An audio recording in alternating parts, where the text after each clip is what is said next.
Ladies and gentlemen, welcome back to the SHOUTcraft Invitational number 3. My name is TotalBiscuit. And I am Apollo. And we've got the third match of this best of 5 coming up at 1-1 currently between Rhett and ThorZaIN. And it took a little bit longer than usual because I had to find the map, because the map we're using on EU isn't on NA. Yeah, that's fun, so we had to pick a different version. I had to go through the MLG, the IPL versions until I find the correct one, which is named IPL3 instead of the other one, the GSL one. Works. But it's exactly the same, so...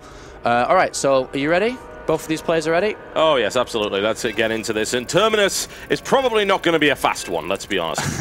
No, but we may see some mech here. We might. Mech is very strong here, especially because of the easy accessible third base, which is hard to deny. And especially when you control the middle of the map, mech is very, very strong. But we'll see. We'll see. That we will. And here we go. What is with that crazy Asian flourish on some of these maps? Don't know. It's kind of neat, don't get me wrong, but... Oh, hello. Oh, a little bit of a lag spike right there, and hopefully that's just teething problems initially, and it doesn't happen later on. Whatever the case, I bring you Liquid Red. He is in the red trunks, and he is playing Zerg to the south of the Terminus versus his opponent. It is Mousesports ThorZaIN. He is in the blue trunks, and he is playing Terran to the north. Yeah, I wonder if we will see some mech from ThorZaIN, because once you grab such a fast third, you can kill it, relatively early and place a command center right there. And mech is very good, of course, at defending against Mulisks. Having Thors and turrets makes it very difficult. And then it's kind of hard for Rhett to tech switch out efficiently and fast. And, if he sticks to Mulisk, he's just going to therefore die to the big push. So ThorZaIN might do something like that, or we may see just standard play. From Rhett, though, I pretty much expect very much similar. Zerg's always played the same, because they are the reactionary race, right? They have to react to what the other opponent does. So Rhett's going to be going for, hatch first and a few early lings to get rid of the destructible debris so he can take his third base. And this is going to be a good game for sure, though, because the first game, it looked like, oh my god, we actually could see ThorZaIN just go 3-0. And then all of a sudden, Rhett turns it around and he's like, no, I'm actually going to win this 3-1. So this really could go either way once again. Yeah, Rhett played extremely well in that last game, to the point where it almost looked like a different Rhett. ThorZaIN just took him to pieces, and there were some bad decisions made by Rhett in the first game, but not in the second, by no means. I'm trying to think of a single bad decision he made. He threw lings away here and there, but nothing as disastrous as in the first game, and it showed, and it was in a powerful position. He was shutting drops down very well, and I'm pretty impressed by that, because ThorZaIN hasn't been dropping that much, and he's dropped more in that game, I think, than he did in his entire tournament. Yeah. And it didn't work. I was trying to think, what could you say to ThorZaIN if, how did you lose that? And it's very difficult to actually think about that. And it's more like, where did Rhett win it, more than where ThorZaIN lost it, because ThorZaIN didn't really make that many mistakes. The drops were consistent, but they were also cleaned up consistently. Yep. And taking the middle map, it's fantastic. But the thing is that it was different from Rhett than any other Zerg I've ever seen play against ThorZaIN, is that they just consistently kept drilling at him until it was too much, and he didn't have enough gas to rebuild those ghosts, or didn't have enough gas to continue to upgrade to the highest level. So it was very good from Rhett, rather than ThorZaIN dropping it for sure. Yeah, winning quickly against ThorZaIN isn't generally an option. Rhett realizes this. Rhett realizes that he has to wear ThorZaIN down over the course of a lengthy game. He was able to do so, and let's see how he manages to pull it off this time. ThorZaIN going for the expansion right here with the first barracks up. We'll see if he does decide to take that early third. Yeah, he's gone for his standard 15 gas here, so he can enable that, enable the CC. And then the factory is pretty much concrete build here from ThorZaIN. And this is where it can start to deviate if he starts to add on a second barracks, or if he wants to build a third command center really early on. We'll see. And on Terminus, I wouldn't be surprised if he did. It's such a large map, so that may be something he wants to try. Rhett, the other hand, is taking his gas. He's remaining gas with 1, and staying in gas with 1 almost gives you a natural time to go lair. For anybody wondering why there's still 1 in gas, is because it just ticks away nice and softly until it reaches 100, and Rhett actually puts 2 into gas, so that means he wants to go for that faster lair, because he wants that to tick faster, and there is that third command center right next to the destructible debris. Yeah, and why not? You might as well just start building it there, and then he can start working away at those rocks. It does take a little bit of time for a Marine to make its way through there, though, so certainly something to consider. And actually, at this rate, I don't think he's going to be able to kill those rocks before he completes the command center. No, probably not, but he can still build SCVs and just queue them up onto the natural to fully saturate the natural really fast and build up energy. Very true. We do have a tech lab. He may build a Marauder to just get rid of the destructible debris, or he may think it's a bit of a waste and just go into Marines anyway. Meanwhile, there's the second barracks coming down as well. I wonder if he's going to go for a third barracks or starport. We'll have to find out soon. Probably third barracks. I don't think going for a starport early on is going to add that much value to his game. Not at the moment. Yeah, meanwhile, Rhett just going to layer as he does. Of course. Though the thing is, Rhett didn't scout the third base, unfortunately, with that single link, so he's kind of clueless to what's going on right now. Yes, he doesn't know a damn thing at the moment. Spike Roller coming down for Rhett just in a defensive position. The nice thing, I suppose, for Zerg on this map is that creep spread denial to the third really can't happen. The not-so-nice thing is that it takes forever to make your way through those rocks with lings. And then, of course, taking the fourth becomes a bit of a pain. Lots and lots of creep tumors coming down for Red, once again, using the same strategy that we've seen from him. The way to deny your opponent denying your creep spread is to spread so much of it that your opponent can't actually keep up. Yeah, exactly. And the real big problem on this map for Zerg is that obviously your third base gets delayed while your opponent's doesn't. You have to get rid of the destructible debris. You can't really build a hatch next to it. I suppose you can, but it's more efficient just to use your money and on other things and then build a hatch there. But with ThorZaIN, he has his CC already up and Rhett's not even close yet. And then later on, the problems later on get really difficult when you start to take a fourth base because it's so close to your opponent's fourth base. Yep. Hop, skip, and jump, and you're basically there. And then taking a fifth base, it gets even more difficult. And that's why mech is very popular on this map, because it's not just a case of hop, skip, and a jump. It's more hopping tanks forward, bunny hopping them forward, leapfrogging, as you will, and taking the center of the map. You control a Zelnaga towers and you've got tanks deployed. You lock the entire map down at that point, and you make expanding extremely hard to do. So we do have just kind of traditional Zerg play, 2-base Spire into that third now over here. And we will be seeing quite a few Mulists come out initially. He has built 2 safety Banelings in his main base. Just in case anything does come. Safety Banelings. That's the biggest contradiction in terms I've ever heard in my life. They are indeed. Because if anything did come and drop into his main base, then he's going to be quite safe. I love the way that Rhett does overload spread and creep into his main. Very smart. Make sure that there are no empty holes of no creep, so he can move around easily. And we do see ThorZaIN now just pumping up the production, adding on extra barracks now, and he has got that engineering bay and is about to take that third base properly now as that tank is cleaning up the destructible debris. And there are the 7 mutas about to come out, and he needs to harass. And let's have a look at ThorZaIN's vision. What does he expect Rhett to do at the moment? Not too much. He's actually completely in the dark, aside from the creep. So he hasn't even started turrets yet, which need to be coming down at that 10-minute mark on this big map. So yeah, I expect them to come down shortly, otherwise he's going to lose SCVs. Yes, he is, and...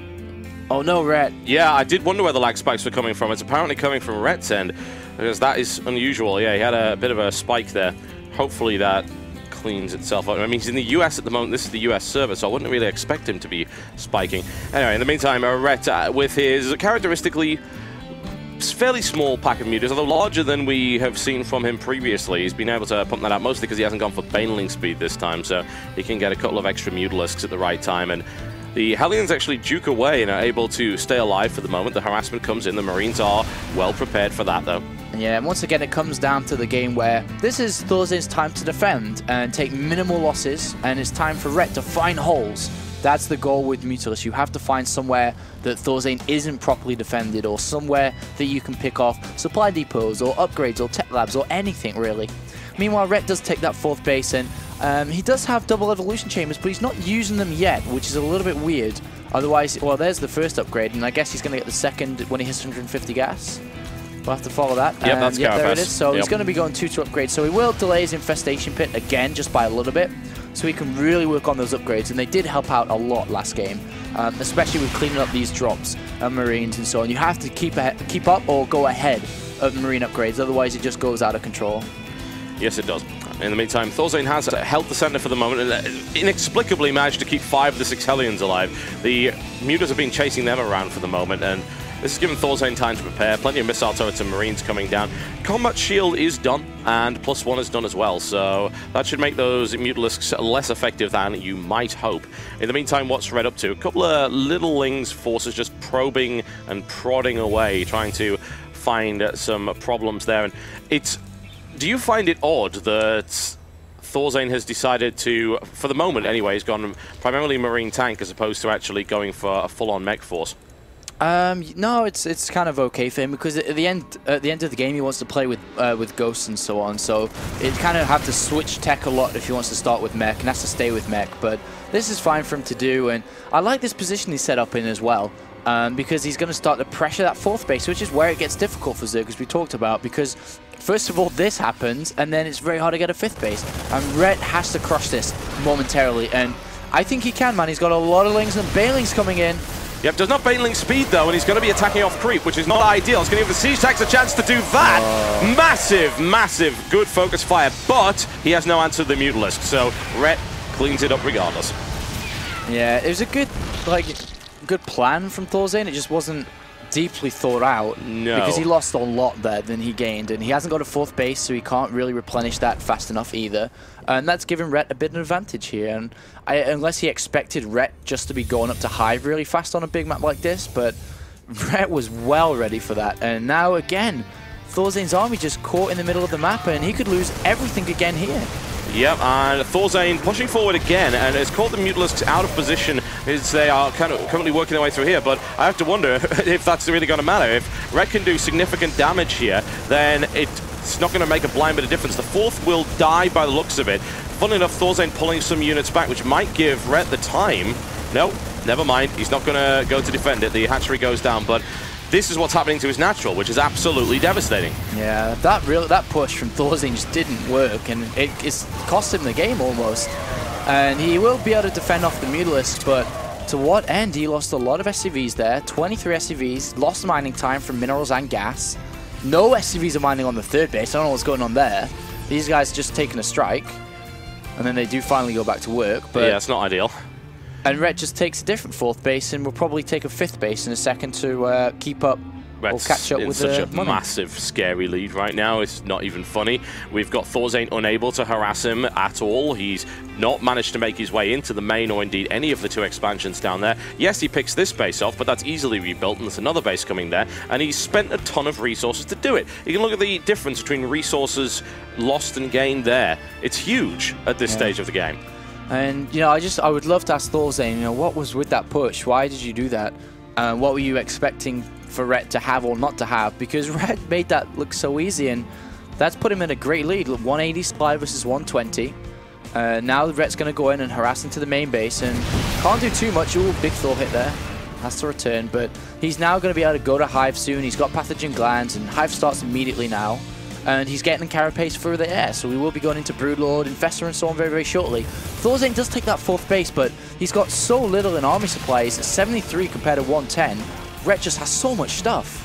It's difficult to deal with, isn't it? And Ret, with now full map control, can simply decide, right, okay, it's time for me to start massing up and doing damage. And you know what? That's exactly what I'm going to do. And here it goes.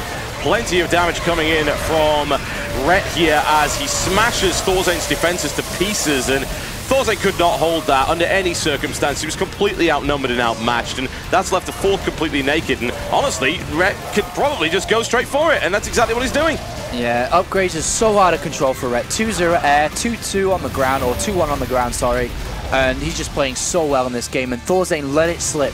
Whenever you play against Zerg and you lose a big wave like that, that's 4 tanks, a lot of Marines and a medivac. You can't be like, all right, well, I'm just going to lose all this and still keep up with a player like Ret. No way. No way. You have to make minimal mistakes, if any, against a player of Ret's caliber. Yep. And Ret just punishing that, clearing out. Ret just took him apart to pieces, as far as I'm concerned. There's the GG right there.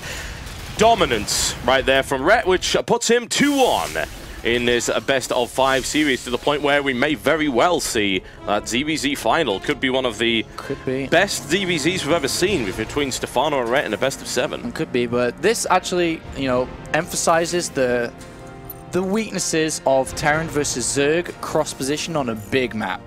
How can you push? You can't push because you have the Zerg player has so much reactionary time, where he can be like, all right, well, he's coming now. It's going to take 5 minutes to come to me. I'm just going to morph my Bailings. Yeah, Don't even need Bailing speed. Just going to Yep. do all this, and just going to do that, and then do this. And it's so easy. And ThorZaIN's trying so hard to hit this timing when Ret's just got so much time to react to it. Yep. It just doesn't work. So I wonder what the next map's going to be here from ThorZaIN. Probably something like Daybreak, I suppose. I'm just looking at the map pool. Shakira's Plateau was vetoed out by Rep. We have Daybreak left, and we also have Tal'Darim Immortal left, I think? Or did Rep get rid of that? I'm not sure. Don't think you got rid of Tal'Darim. What did he get rid of? Dual Sight and Shakira's are gone. Yep. So it's, yeah. Tal'Darim is a possibility. Tal'Darim or Daybreak are left. So I think it's going to be, out of them, possibly Tal'Darim, actually. Maybe. The problem is... But ThorZaIN has got a lot of practice on Daybreak, considering he's in Korea for so long. That's true. He may go for that. He may have a build for Daybreak specifically. That's a possibility. Maybe, and he tells me it's going to be Tal'Darim, so that makes sense too. Okay, well, let's see how he does there. Obviously, Tal'Darim can be really great for Zerg later on, once they've got past the obvious problem of taking a third. They could just do what Stefano did on Tal'Darim, which is to take a third in the most ridiculously obscure place imaginable.